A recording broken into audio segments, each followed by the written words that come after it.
neighbours. Everybody needs good neighbours with a little understanding. You can find the perfect blend. Neighbours should be there for one another. That's when good neighbours become good friends.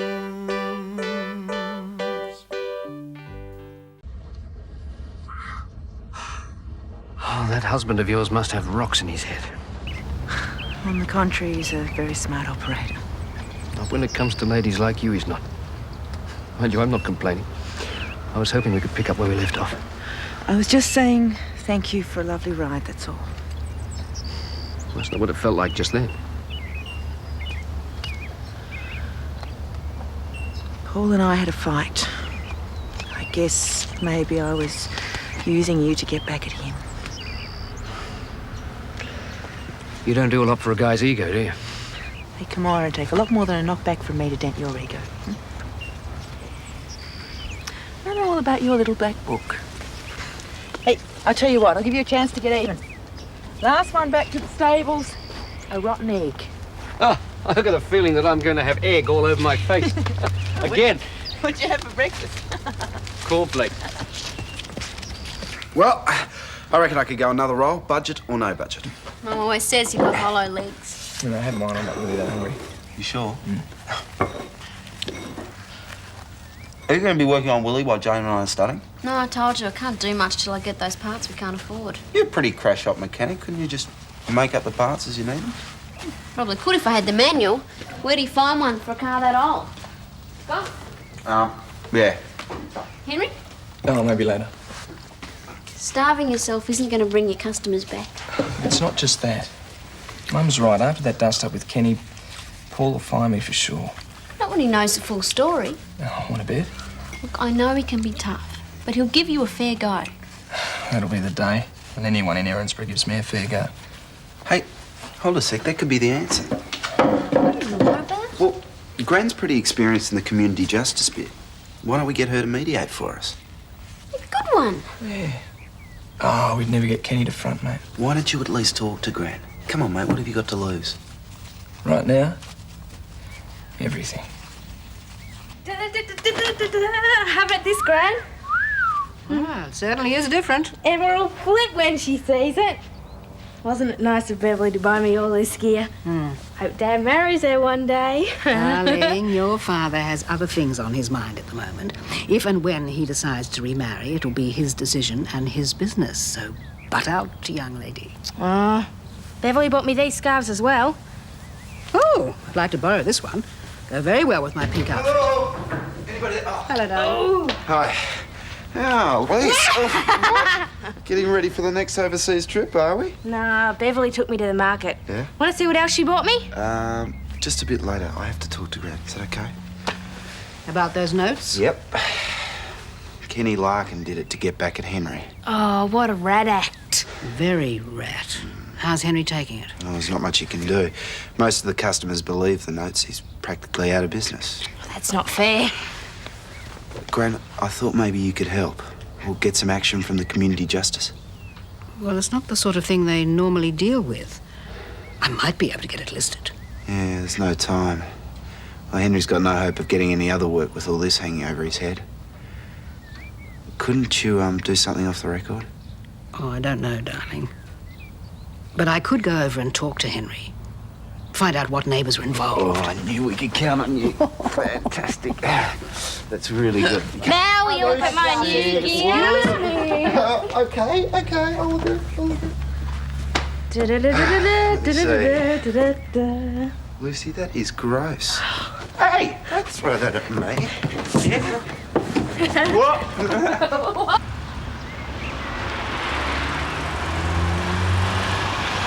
I haven't been riding for ages. I really enjoyed it. You enjoyed beating me back to the stables, I know that. Come on, you let me win. Oh, never. I've made an important decision, Gail. You're going to find a nice, unattached riding companion, right? Wrong. I've decided to make myself available any time you want to get back at Paul. Sorry, but it won't happen again. Thanks, Glen. It was lovely. We always did have great times, didn't we? Yep, and that's why we ended up such good friends.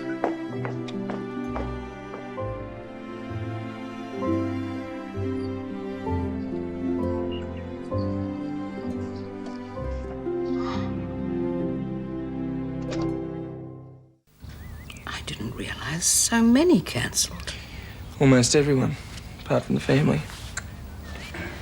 We need to find a couple of people willing to front up, talk it out. Of course, they've got to be the sort that'll give Henry a fair go. They wouldn't have cancelled me in the first place if they were prepared to do that. What about Mr. Muir, the school principal? He's a tough old bloke. Yes, but young people's problems are part of his job. I think we should try him first. What about Mrs. Wright? She's mixed up in every charity in Erinsborough. I am not a charity case. Yet. Keep your shirt on. Just trying to help you. Yes, well, she has lots of influence. She's a bit stiff-necked, but she's a decent sort. All right. Well, let's go for those two first. If we can get them on side, I reckon the rest will be a pushover. Right. How's it going? Good.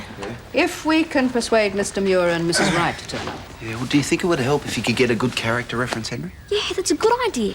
Oh, who do I ask? Prison governor? We could try Paul. Now I know you've lost your marbles. Mate, the way he must be feeling about me right now... He is worth a try.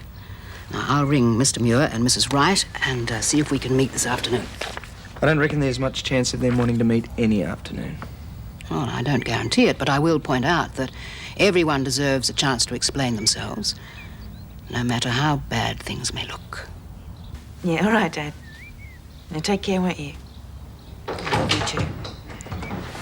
Okay. See you then. Bye. Oh, that was Dad. It seems he's enjoying being back on the racing circuit, so everything's worked out for the best. Glad to hear it.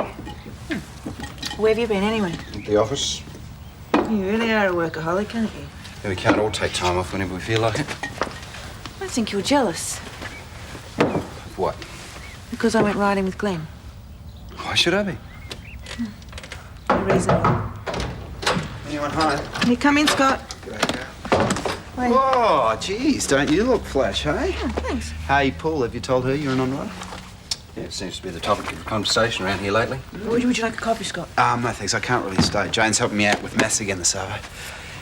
Paul, look, about Henry, I Henry will want to get see his chance to explain when he fronts at my office tomorrow. Kenny picked that fight and he also wrote those notes, and now Henry's losing business because of it. I told you I'll talk to him tomorrow, Scott. Yeah, but this is urgent, Paul. Granny's trying to set up a meeting to sort the whole thing out, right? What would really help is a good character reference. You could at least do that, couldn't you? Look, I'd like to, but after what happened outside the waterhole, there's no way I can give him a rest. So you're just going to push him down the plug hole the way you did with Mr. Lewis, right? That's not fair, Scott. Oh, if that's what he wants to think, let him. It's damn right what I think.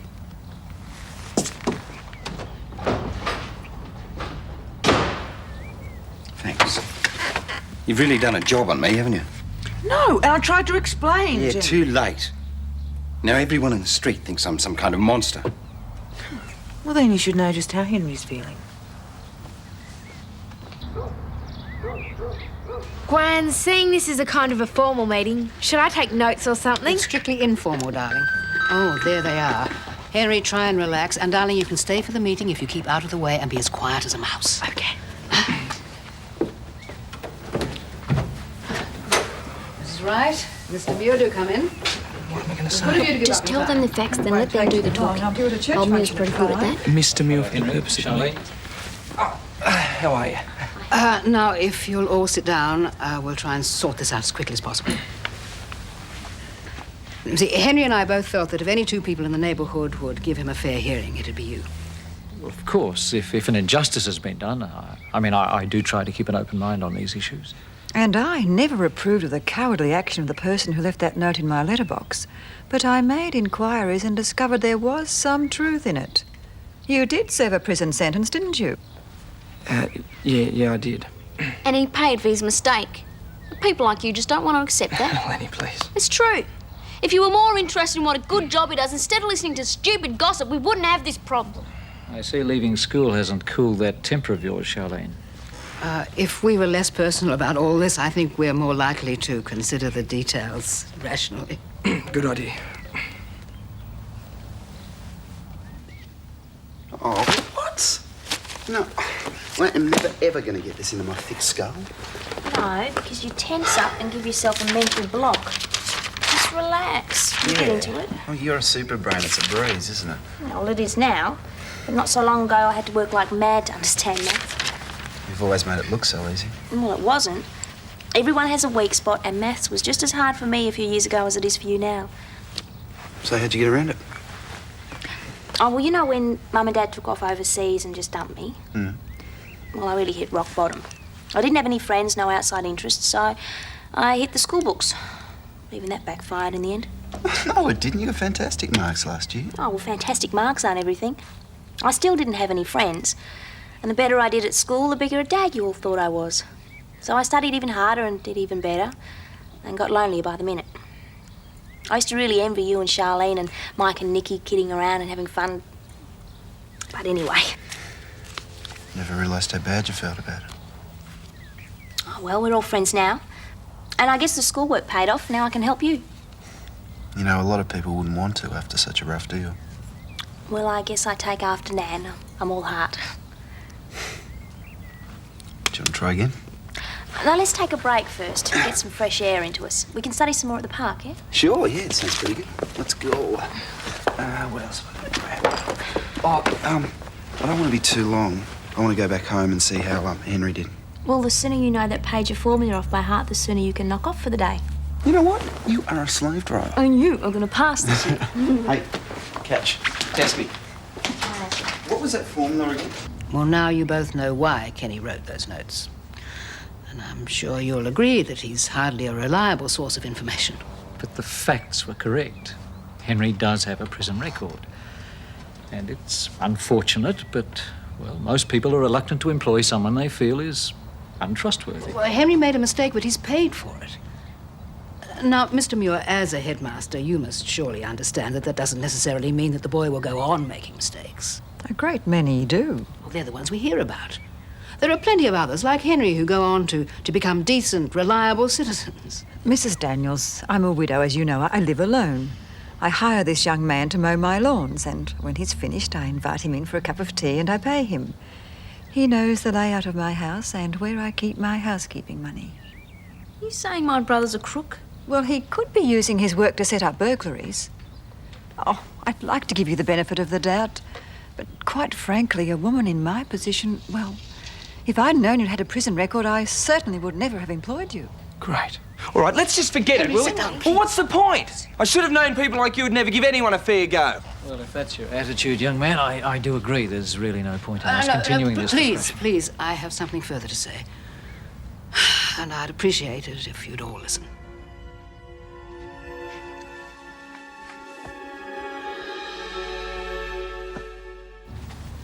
I'd like you to read this letter from Des Clarke. He was happy to recommend Henry and also to give details as to how Henry prevented a robbery at his bank. I can't deny I respect Des Clarke's opinion and his ability to judge character. Now, Henry, I'd like you to tell Mrs. Wright and Mr. Muir just exactly what you've done since you came out of prison. Well, it wasn't easy at first. Jobs are hard enough to come by even without a prison record. But after a bit, the ice cream circus took me on. What on earth's that? I drove a van round selling ice creams to all the kids. Not exactly a high-powered executive position, but I enjoyed it. Until there was a break-in at the depot. They ran some inquiries and found out I'd been in prison. And that was that. No more job. Even when they proved Henry had nothing to do with it, I still didn't want to bar of him. Then Paul Robinson started giving me some odd jobs around Lassiter's and a bit of relief work behind the bar at the waterhole. Then later he said I could do the lawns if I got my own equipment. So I scraped up what money I could. And my sister and her husband helped me out too. We reckon he's a good risk. So that's basically it. Only now I'm back where I started. Anyone with less integrity could have become very bitter and stopped trying. Hello, darling. Hello, everyone. Sorry we couldn't get here earlier. You know Mr. Muir and Mrs. Wright, don't you? Yeah, Darling, of would you course. make some coffee, please? Yep. Oh, you have this. So, how are the peace talks coming along? Well, as Henry's employer, you can probably help us make up our minds on what to do. Tell me, would you consider him honest and trustworthy? Hey, hang on. Oh, it's a fair question. But of course we all know the answer after Henry's behaviour outside the waterhole this morning. Oh, I can assure you news like that travels very fast. And fighting in public is not smiled on. Look, the incident at the waterhole was unfortunate, but clearly not Henry's fault. As to the future, well, I'm impressed with Henry's initiative and attitude. So much so that I'm going to be increasing his hours and his responsibilities. Part of those responsibilities are going to be checking and banking the waterhole takings. Does that answer your question, Mr. Muir? It certainly does. I've done you an injustice, Henry, and I'm sorry. I'd like you to put me back on your customer list. This is right.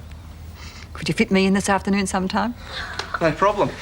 So we can count on you both to talk to your neighbours and clarify the situation? You most certainly can. I'll have a word to the ladies at the church function this evening. Oh, you won't be sorry, either of you. Oh, I'll have to go and find Scott. He'll be wrecked. You will stay for coffee. Oh, yes, thank you. Oh, it's nice when neighbours can be civilised enough to get together to sort out their problems. Yes. Yeah. It helps you find out who your real mates are, that's for sure.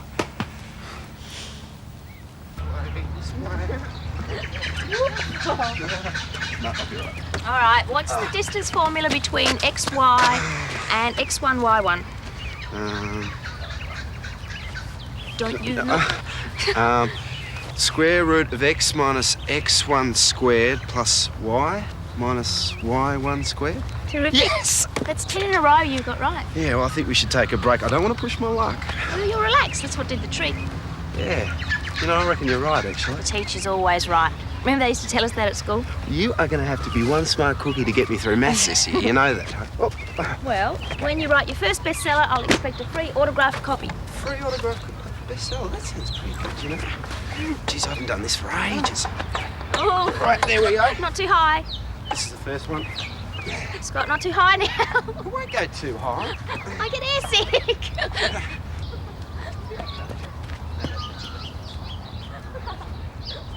Hi.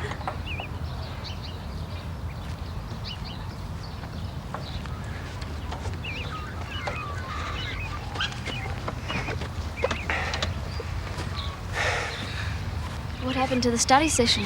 Well, we're just having a bit of a break. It went really well, though. How'd it go? Gran was terrific. Did old Muir come good, did he? They both did. Henry's back in business. Great. That's fantastic. What's the news? Old Muir came through. The one who really swung it was Paul, though. He was great. Paul? I'll never forget it. Honestly, no, I really mean that. Yeah, you must. It's the 5th time you've said it. Were you serious about letting me do the banking and Yeah. stuff? Mind you, I'm going to be keeping a close eye on you. I want no more fights. I want no more trick advertising. Gotcha. Yeah, and just to prove that I mean it, that's the first of your new responsibilities. So I'm going to be pretty busy at work tomorrow, so I'll need you to supervise the deliveries in the morning. Yes, boss. Now go on. I told Gran and Gail I'd only be a few minutes. Right. Hey, listen, from now on, mow your lawns for free. Hey, come on, we just got your back in business. No need to blow the profits before you get started. But look, anything you can think of. Anytime, I mean it, just let me know. Just be there to open up for the delivery man in the morning. That's all I ask, man. Gotcha. Don't you reckon Gran would make a great judge? I think she would. Nonsense. It was Paul who saved the day. No, he'd make a better prosecutor than he would a judge.